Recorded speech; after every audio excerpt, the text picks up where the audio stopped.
नमस्कार भक्तांनो, बाळूमामाचे दर्शन या यूट्यूब चॅनलवरती आपल्या सर्व बाळूमामाच्या भक्तांचं स्वागत आहे. भक्तांनो, 2026मध्ये अधिक मास याबद्दल मी तुम्हाला थोडक्यात माहिती सांगणार आहे, लक्षात ठेवा. तर ती सर्वांनी मनापासून ऐका, ठीक आहे. तर चला, चांग भलं चांग भलं चांग भलं, श्री सद्गुरू संत बाळूमामाच्या नावानं चांग भलं. भक्तांनो, 2026 वर्ष अगदी दारात येऊन ठेपला आहे आणि या वर्षातील सर्वात विशेष, सर्वात पुण्यदायी मानला जाणारा अधिक मास म्हणजे पुरुषोत्तम महिना. हा नेमका कधी सुरू होतो, कधी संपतो, याचं महत्त्व काय आणि या महिन्यात नेमकं काय करावं, कोणत्या चुका टाळाव्यात, हे आपण आजच्या या व्हिडिओमध्ये बघणार आहे.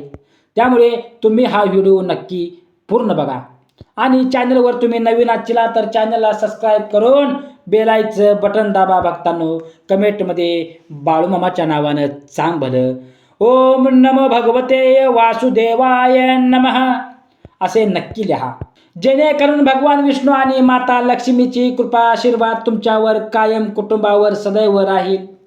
अधिक मास हा हिंदू कॅलेंडरमधील एक अतिरिक्त महिना आहे, जो चंद्र आणि सौर कॅलेंडरमध्ये सुसंगतता राखण्यासाठी दर सुमारे 3 वर्षांनी एकदा येतो. भक्तांनो, साधारणपणे 32 महिने 16 दिवसांनी येतो. चंद्र 12 राशींची प्रदक्षिणा साधारणतः 28-29 दिवसात पूर्ण करतो, तर सूर्य एका राशीत जवळजवळ 30-31 दिवस थांबतो. यामुळे चंद्रवर्ष, भक्तांनो, चंद्रवर्ष साधारणतः 354 दिवसांचे आणि सूर्यवर्ष 365 दिवसांचे असा फरक पडतो. हा 10-11 दिवसांचा फरक जसाच्या तसा राहिला तर ऋतूंची मांडणी बिघडेल. म्हणून दर 32 महिने 14-15 दिवसांनी अधिक मास येतो, लक्षात ठेवा. याला पुरुषोत्तम मास, मलमास किंवा सामान्य भाषेत सांगायचं झालं तर धोंड्यांचा महिना अशी विविध नावे दिलेली आहेत. भक्तांनो, हिंदू शास्त्रानुसार बरं का. अधिक मास का येतो? कारण हिंदू चंद्रवर्ष सुमारे 354 दिवसांचे असते, तर सौरवर्ष 365 दिवसांचे असते. या दोन कॅलेंडरमध्ये दरवर्षी भक्तांनो सुमारे 11 दिवसांचा फरक पडतो. हा फरक भरून काढण्यासाठी आणि धार्मिक संयोग्य ऋतूंमध्ये साजरे होण्यासाठी दर 3 वर्षांनी एक महिना अतिरिक्त जोडला जातो. अधिक मासाला भक्तांनो, अधिक मासाला अत्यंत पवित्र मानले जाते आणि या महिन्यात केलेली धार्मिक कार्ये, पूजा अर्चा आणि दानधर्म खूप फलदायी ठरतात असे मानले जाते. भक्तांनो, या महिन्यात जप, तप, ध्यान, पूजा पाठ आणि उपवास यांना विशेष महत्त्व आहे. अन्नदान, वस्त्रदान आणि ज्ञानदान करणे पुण्याचे काम आहे, लक्षात ठेवा, असे मानतात. अधिक मासाला हिंदू धर्मात अत्यंत उच्च माध्यमिक महत्त्व आहे. या महिन्याचे वर्णन पुरुषोत्तम मास असे केले जाते, ज्याचा अर्थ देवांचा सर्वोत्तम महिना असं सुद्धा बोलतात. भक्तांनो, भगवान विष्णूने या महिन्याला स्वतःचे नाव दिले आहे, त्यामुळे हा महिना सर्व महिन्यामध्ये श्रेष्ठ मानला जातो. पौराणिक कथेनुसार भक्तांनो, पौराणिक कथेनुसार प्रत्येक महिन्याला एक अधिपती म्हणजेच स्वामी देव असतो, लक्षात ठेवा. पण अधिक मासाचा अधिपती होण्यास कोणताही देव तयार नव्हता. तेव्हा हा महिना भगवान विष्णू, श्रीकृष्ण यांच्याकडे गेला.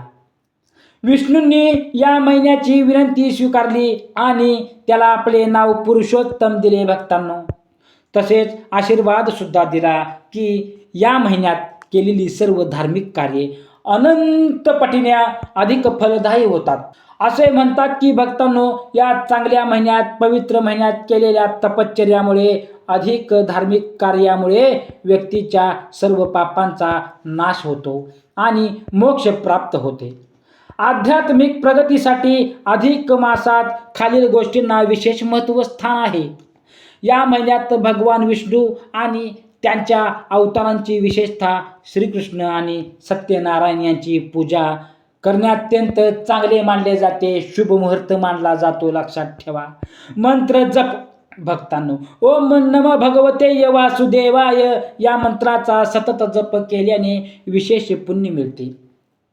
दररोज भगवत भक्तांनो, रोज भगवद्गीतेच्या पुरुषोत्तम महात्म्य अध्यायाचे वाचन करणे आध्यात्मिक दृष्ट्या फायदेशीर आहे. अनेक भाविक या महिन्यात एक भक्त राहतात, दिवसातून एकदाच जेवण करतात किंवा पूर्ण उपवास करत असतात. पवित्र नद्यांमध्ये स्नान जसे की गंगा, गोदावरी आणि गरजू लोकांना दानधर्म, अन्न, वस्त्र, पैसे करणे हे आध्यात्मिक उन्नतीसाठी महत्त्वाचे मानतात. भक्तांनो, शास्त्रामध्ये या महिन्याला पुरुषोत्तम मास म्हणून विशेष महत्त्व दिले गेलेले आहे.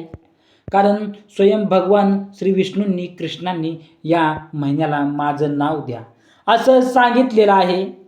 या महिन्यात श्रीकृष्ण, श्रीराम आणि भगवान विष्णू यांच्या उपवासनेला अनन्यसाधारण महत्त्व आहे. लोक अधिक मासाला धोंड्याचा महिना असं सुद्धा म्हणतात. या महिन्यात केलेलं जप, तप, दान, धर्म, पूजा, स्तोत्र पठण याचं फळ अनेक पटीने वाढत असतं. शास्त्रात नमूद आहे भक्तांनो की या महिन्यात कोणत्या गोष्टी कराव्यात.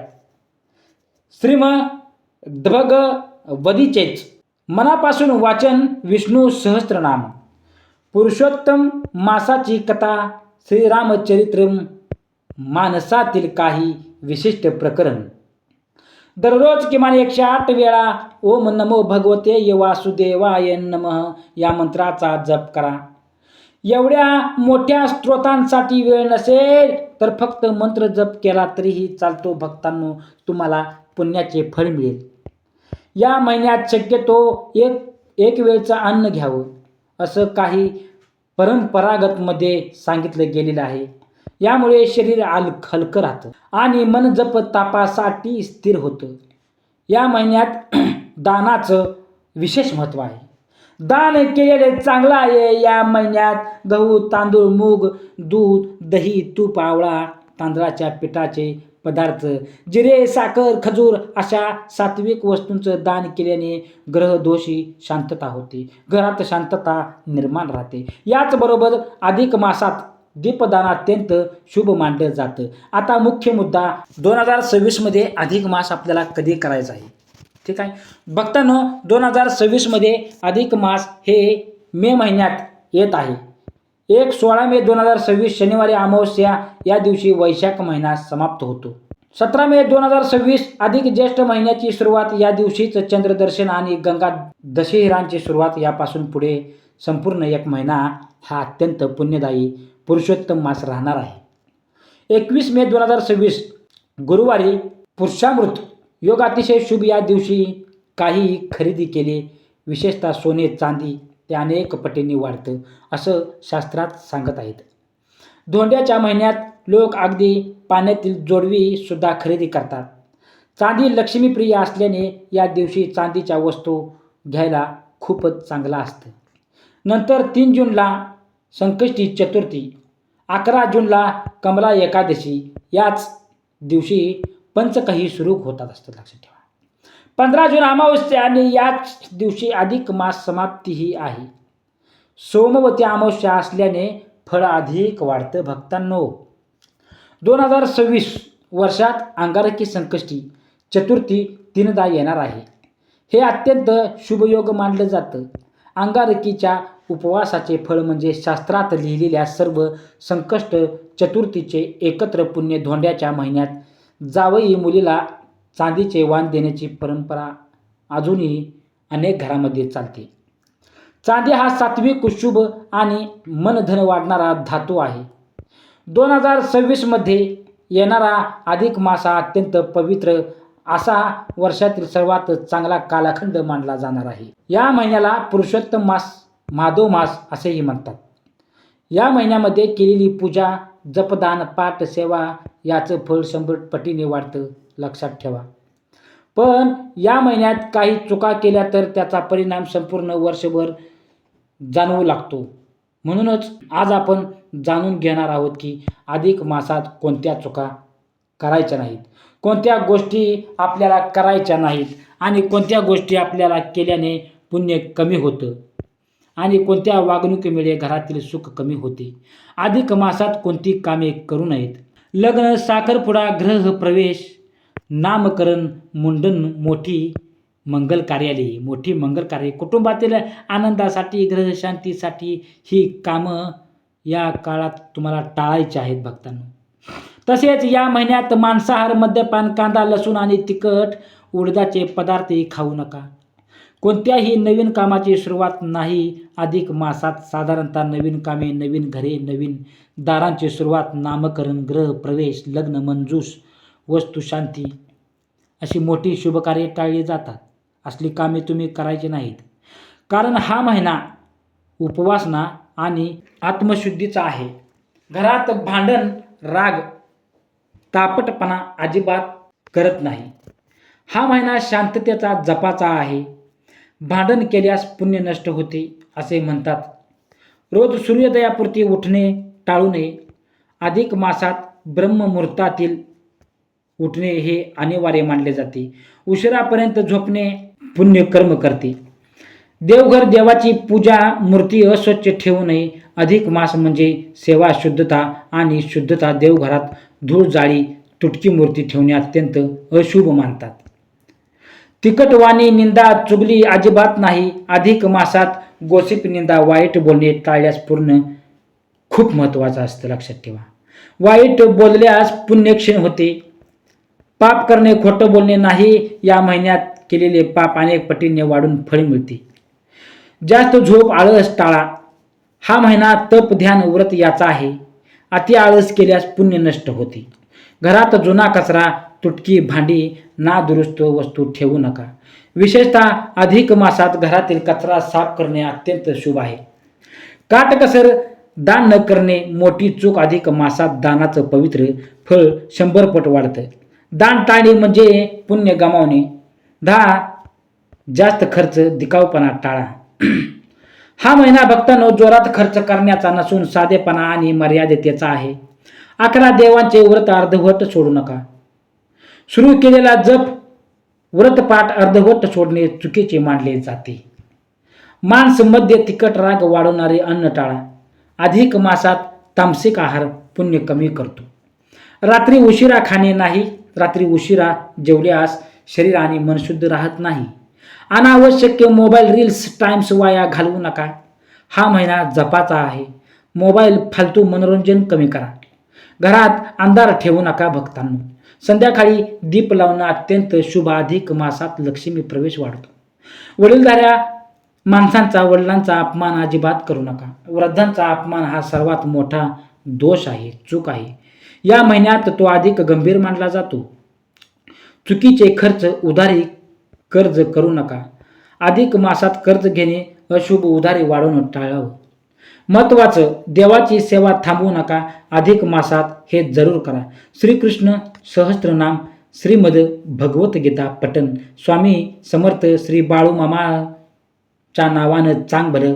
ओम श्री स्वामी समर्थ, श्री सद्गुरु दत्त. जप 5 राम नाम, श्री राम राम राम, जय जय राम. उपवास, दान, पारायण, गरिबांना अन्नदान हे सगळं करा भक्तांनो. अधिक मास हा फक्त एक जादा महिना नाही. हा जीवन बदलणारा, कर्म शुद्ध करणारा, पुण्य वाढणारा काळ आहे. या छोट्या चुका टाळल्या तर घरात सुख, समृद्धी येईल. जीवनातील अडथळे कमी होतील, दूर होतील. मानसिक शांती मिळेल, धनसमृद्धी वाढेल. आणि सर्वात महत्त्वाचं म्हणजे भगवान श्रीहरीची कृपा, भगवान महादेवाची कृपा, श्री सद्गुरू संत बाळूमामाची कृपा तुमच्यावर वर्षभर राहील. थोडक्यात अधिक मास हा सांसारिक कार्य टाळून भक्तांनो परमेश्वराशी संबंधित जोडण्याचा आणि आध्यात्मिक ऊर्जा वाढवण्याचा एक दुर्मिळ आणि मौल्यवान काळ आहे. तर भक्तांनो, हा महत्त्वपूर्ण व्हिडिओ तुम्हाला कसा वाटला? चांगला वाटला असेल तर तुम्ही व्हिडिओला लाईक करा आणि सबस्क्राईब करून बेल आयकॉनचं बटन दाबा भक्तांनो. ठीक आहे. तर आपण भक्तांनो हा संपूर्ण व्हिडिओ बघितल्याबद्दल सर्वांचं मनपूर्वक आभार आहे. धन्यवाद. श्री सद्गुरू संत बाळूमामाच्या नावानं चांग भलं. श्री स्वामी समर्थ. श्री बाळूमामा प्रसन्न.